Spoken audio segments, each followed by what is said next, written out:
Are you concerned that you are not living to your full leadership potential?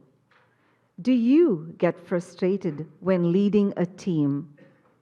Are you afraid that people are not following your lead when you need them to? The world has changed over the last few years. Has your leadership style changed along with it? We spend hours and hours of our lives looking into a little camera at the dot on the top of our computer screens. The recipients of our messages we send, and the members of the teams we lead are not the computer or the camera, but the people on the other side of technology.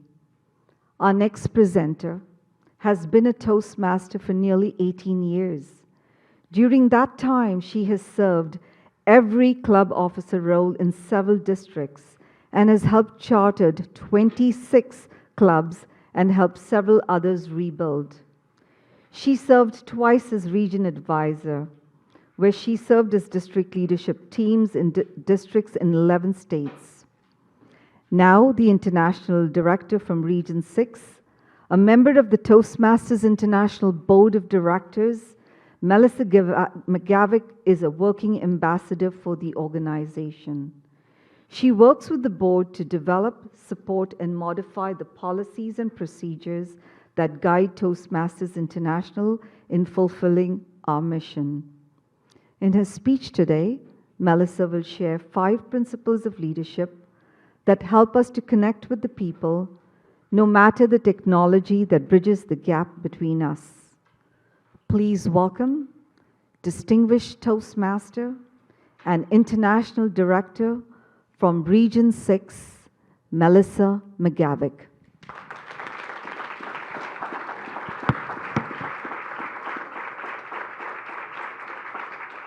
The world needs leaders. Madam Program Quality Director, members of District 123 Toastmasters. Look around. Everywhere we look, there are vacancies in the leadership ranks. Whether it be business, not-for-profit, faith-based organizations, the moans and the groans right now all sound the same. We need people to step up to leadership. Recently, while on a district visit, I had the opportunity to meet with an organization that has over 200 people in one local chapter. This organization has done good all over the world for more than 100 years. They have members who have been engaged for years as leaders, and they've been serving, some of them for decades. One of the things they expressed to me when we met was that they were having a difficult time finding new members who were younger generations than those that are currently filling their leadership roles and their membership ranks. And consequently, they're having difficult times filling the leadership positions of their organization. This is concerning to them because all of the good work that they do, to have it continue, they need members and leaders. As I've spoken with many different leaders from across the districts that are making up Region 6, they have shared with me that because online work and meeting platforms have changed, that leadership seems to have changed in some ways as well. Leading through the lens of a camera may seem a bit different. And I do see the differences in the idea that right now I'm in Western Pennsylvania and you are in another country, Toronto, Canada. However, I do see that there are basics that are the same no matter if we're face to face in the same room or whether we are hundreds of miles apart. If you Google leadership, you will find that it brings back 5,140,000,000 results. There are articles and books, classes, keynotes, and whole organizations like our own dedicated to the topic of leadership. It seems that every expert has their own ideas about what leadership style or concepts are most important in what situations with what groups. What I have learned through my Toastmasters journey is that if you want to be a good speaker, you need to speak. If you want to be a good leader, you have to lead. Now, as we are hopefully exiting the situation of the last 2 years, the world looks different. Yes, it has changed. And the leaders who used to rely on the weight of their title to motivate their team are finding that the people that they have relied on to do all the work will walk out if they are not treated with integrity and respect. With few exceptions, leaders have to find a way to lead that empowers and enhances the experience of an individual, of the group, and of a whole new generation of people who have realized that life is too short to spend toiling away under the thumb of a leader that doesn't have their back. Now, throughout my career, I have been selling one thing or another since I was 18. And it always intrigued me when I would walk into a sales appointment with maybe a large group of people, whether it was in a boardroom of a Fortune 500 company or a small mom and pop organization. I would go to present our wares and our services and realized quite often that the person with the highest title isn't always the one who's leading the group. Sometimes the real leader is the person who is mid-career, up and coming, not quite yet executive, but working on getting there. Or maybe it was the soft-spoken, well beyond retirement age, administrative assistant to the CEO who's been with the company since she entered the typing pool after she graduated high school somewhere in the 1950s. Leaders are all shapes and sizes, ages. They look different than each other. And Toastmasters has leadership opportunities for all of them. In Toastmasters, leadership is open for everyone. And if you would like to pursue leadership, what can you do to position yourself as a leader? Today, I'm going to share 5 ideas that will enhance your leadership capacity. The first principle is live up to the title. Become the leader that people want to follow. This morning, those of you who attended Dr. Barry's presentation heard all about becoming a leader that others want to follow. People want to follow leaders that have team members' best interests in mind. Great leaders don't need to rely on a title to give them the authority to lead a team. The title can be a tool. And in Toastmasters, we do show honor and respect for the title of our district leaders. Now, I am not suggesting that we eliminate that.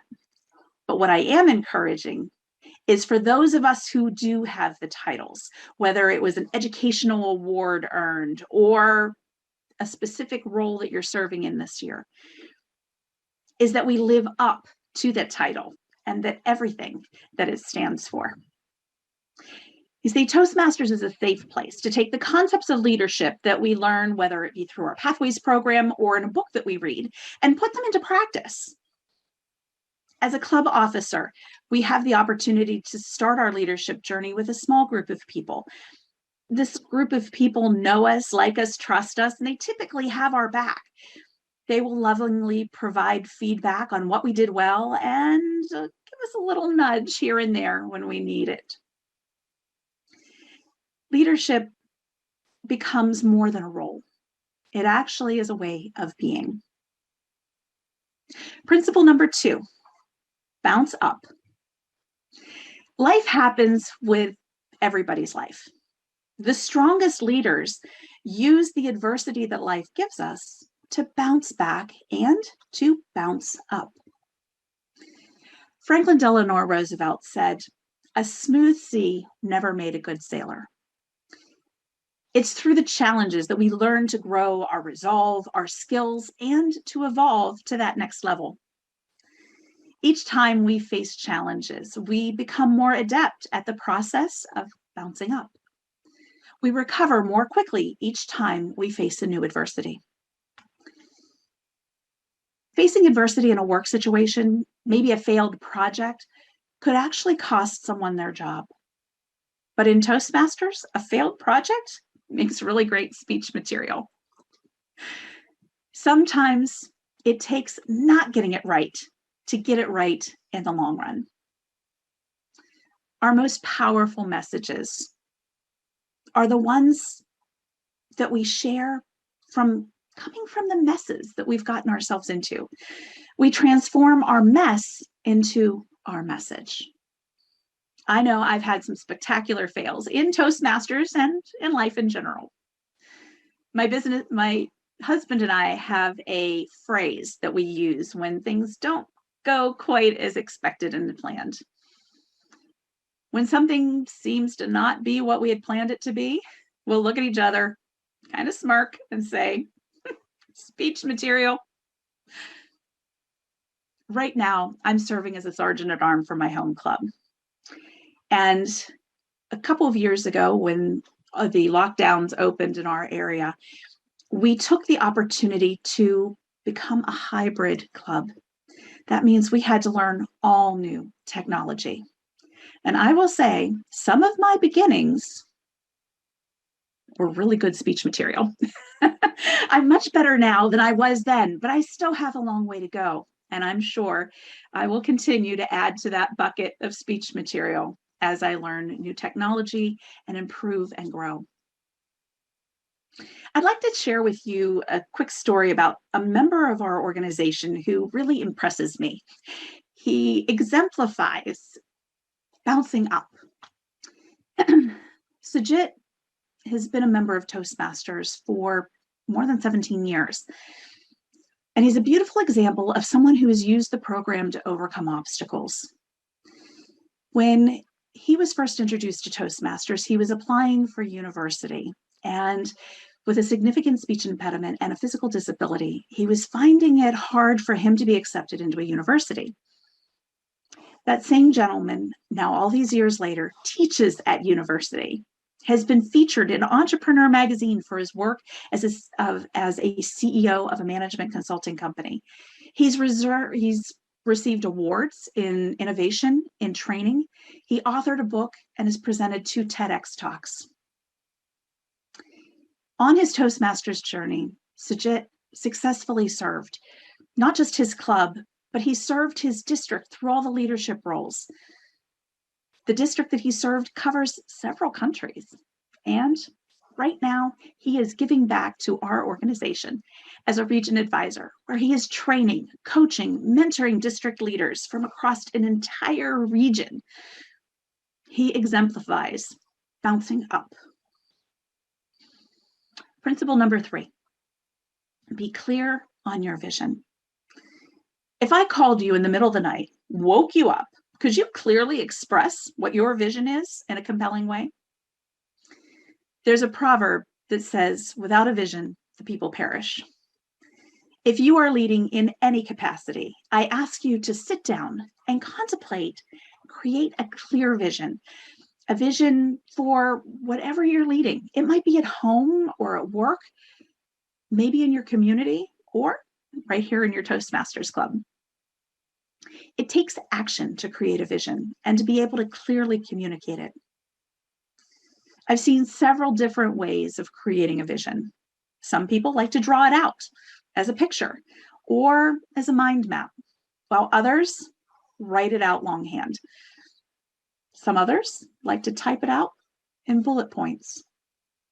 However you document it, get it out of your head and onto something that another person can understand. Once you have it written out, speak it out, and speak it out loud often, even if it's just to yourself. When you create a vision for where you're going, take the time to create the whole story from where you are now, where you're going, but make sure to cover what happens in between. Include the possible pitfalls and the detours, and how are you going to get around them? If you're a Toastmasters leader, what is your vision for your club, your area, your division? Yes, having a clear vision of where you would like your area to go can really help serve the clubs in your area. Do you have it clearly articulated? When I was district director, I was visiting a club when someone there who, let's just say, has a reputation of challenging district leaders asked, "So where do you see us going this year?" And I said, "President's Distinguished." Now, as I mentioned, this person had a habit of challenging district leaders. But luckily, when I was a district leader training, they insisted that districts have a clearly articulated plan typed out with all of the details of how that district is going to be successful. It includes the goals, the resources that we're going to use to achieve those goals, how we can involve members in that success, what are the threats to reaching those goals, and what's the plan when things don't go as planned. Imagine this person's surprise when I reached down into my purse and pulled out a tattered and worn printed version of the district success plan. It was tattered and worn because our team had been referring to it often. We read over it, not just when we created it and at the end of the year, but we referred back to it every month. We read our portion of the plan prior to our team meeting. What was surprising to me is that person who was known for digging in his heels when any district leader tried something new suddenly became gung-ho for all things district. At the end of the year, we did miss President's Distinguished, but we confidently landed in Select Distinguished with the highest results that we had hit in years. And it wasn't because of me. It was because of the team. The team had a clear vision and a roadmap of where we were and where we were going. We read it, referred to it, and heard it over and over again. On the last day of that Toastmasters year, the member that challenged me in the club visit was working to make sure that the clubs he was in were going to reach their highest possible goals. He wanted it to count towards the success of the district. He even called me on that last night to let me know what had been submitted for the clubs that he was in and to see where the district was in reaching our goal. It's important that more than the leader know the goal. Does your team grasp the vision? If you are not there, can the team share the vision? When you get the buy-in from a team into that vision and they are able to clearly articulate it, they are more willing to work hard to achieve that goal. And now you're getting somewhere.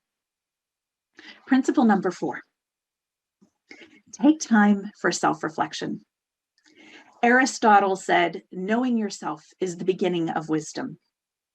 Get alone with yourself and contemplate how you performed. What tasks did you do? What were the words that you said? What things did you forget to do that you promised to do? How have you invested in the relationship with others? Honest evaluation of what was done well and what could be improved, approached not with condemnation, but with genuine curiosity for improvement. As you take this step, it may be uncomfortable at first, and continuing even, but it's in that uncomfortableness that we grow. We find more effective ways of being, of expressing ourselves and lifting each other up to reach more potential. It is in this process that we exfoliate off our old leadership ways and become a more effective leader overall. I have found that when I've taken the time to regularly reflect, at weekly interviewables even, I have found that my entire team becomes more cohesive and effective because I have raised my own bar for leadership. Principle number 5, develop your diamonds. You want to recruit people for attitude and train them for skills. When building a team, it's our attitude and willingness to learn and the personalities that make a team gel. When recruiting team members, remember that not every shiny person is the right fit for a particular role. It's like looking for diamonds. Diamonds in the natural don't look like the ones that are on somebody's ring. Sometimes the most valuable diamonds are overlooked because they don't look like what we think they should look like. To get from a raw, uncut stone to being set into a piece of jewelry, there are many steps. It takes an average of 5 months to go from in the ground to set stone in jewelry. Uncut diamonds are not super shiny to begin with, but they still have the potential to sparkle once they're cut, faceted, polished, something that allows that fire and light to shine inside them. They have to be shaped properly to allow that to be seen. To cut a diamond is one of the hardest, it is the hardest thing on earth. And to cut that diamond, they use a copper blade. But it's not the blade that cuts the diamond. The blade is covered in diamond dust. You see, to make diamonds, it takes diamonds. When I was an executive recruiter, I would look for top performers, people who were cut and polished and at their top of their game. But when we're growing leaders, it takes time and pressure to create the raw material. And then once the raw material is created, there's planning and cleaving and brooding and polishing. The executives that I was recruiting, if you had looked at them several years before, didn't look the same. When we're recruiting up and coming leaders, we need to stop looking for the perfectly polished person with the realized talents and look for the potential that can be shaped. And since you're going to be working together, you may as well look for someone who I call PUP, P-U-P, pleasant under pressure. They're the person who's good to work with, even when things go sideways. The rough diamond is made with ongoing pressure. And sure, now natural talent is nice to have. However, during the last 11 years of serving in leadership roles, I have found that it is the dedicated people who focus consistently on following through that beat talent and smarts almost every time. To recap, what are the 5 things that we can do to be a better leader? Number 1, live up to the title. 2, bounce up. 3, be clear with your vision. 4, take time to reflect. And 5, develop your diamonds. You know what? We have a few more minutes. Let's give you one more bonus thought or bonus principle. Number 6, get into a mentoring chain. What is a mentoring chain? Socrates mentored Plato. Plato mentored Aristotle. Aristotle mentored Alexander the Great. Leaders are not developed in a vacuum. Mentoring helps you to avoid the missteps and to be prepared to take advantage of opportunities. My journey has had mentors at every level. It's like being a boulder shaped by ever-flowing water. I have been shaped by people who have won the speech contests in my district. I've been shaped by the district leaders. I've been shaped by region advisors, international directors, and right now I'm being shaped by other international directors and executive committee members. I believe you become who you hang around. Motivational speaker Jim Rohn said it this way: you're the average of the 5 people you spend the most time with.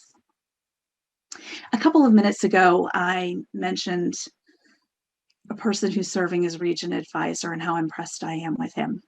There's another person who I'm impressed with, and he's a member in India. His name's Rakshahir. When he joined Toastmasters, he barely spoke any English at all. But using the Toastmasters program and with the help of good mentors, Rakshahir became fluent as a speaker of English, and his mentors noticed he was excellent at comedic timing. He won his district's humorous speech contest, which ended up launching his career as now a full-time stand-up comedian. He travels across the country of India as a stand-up comedian and pays it forward by mentoring up-and-coming comedians. His Toastmasters experience taught him the value and the power of mentoring, which is a key component in the success of this program. Mentoring is so important that Toastmasters created a special optional path just for members to improve their skills as a mentor. Whether you are a brand new member today or a member of the board of directors, every Toastmaster has the opportunity to have a mentor available to them.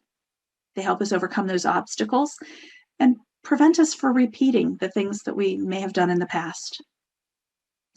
A quote from an American poet, Wallace Stevens, says it, "Human nature is like water. It takes the shape of its container." I ask you, what is the shape you would like to become? Find the mentor who will help shape you in that way. So we've covered not 5, but 6.5 principles of leadership. Now you may be thinking, wait, she started with 5, she gave us 6. What's the half? The half is, if you want to reach excellence and beyond, always give a little more than what's expected. The difference between good, great, and excellent may be one more invitation to someone to become a member of your club, one more rehearsal on your speech, one more connection with your team. When you became a member of a club, you likely stood up in front of your club and read the Toastmasters promise. One of the bullet points in that promise says, "I promise to serve my club as an officer when called upon to do so." Last week, you, the leaders of District 123, elected new district leadership, and they have answered that call to leadership. I hope you consider being one of those who step up to the leadership roles. Make the most of your Toastmasters experience. Call those newly elected leaders and the soon-to-be appointed roles and ask, how can I help? When they explain what the role entails, there are going to be things in that description that you do not know how to do. And those are exactly the reason you need to do those roles. You will make mistakes, but trust the progress. Trust the process, because progress doesn't mean perfection. As you progress, it's kind of like a video game. When you achieve certain things, you unlock a new level, and there will be new challenges.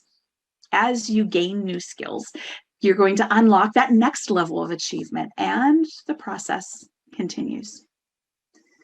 I'm now 18 years deep in this process, and I have the rest of my life to keep learning, growing, and becoming a better leader. What a cause to dedicate our time to. The world needs leaders, and this is where leaders are made. Something I have learned in this process, and I have seen it time and time again, that the voice of one leader can change a room. The voice of one leader can change an organization. The voice of one leader can change a nation. The voice of one leader can change the world. Your voice can change the world. Back to you, Madam Program Quality Director.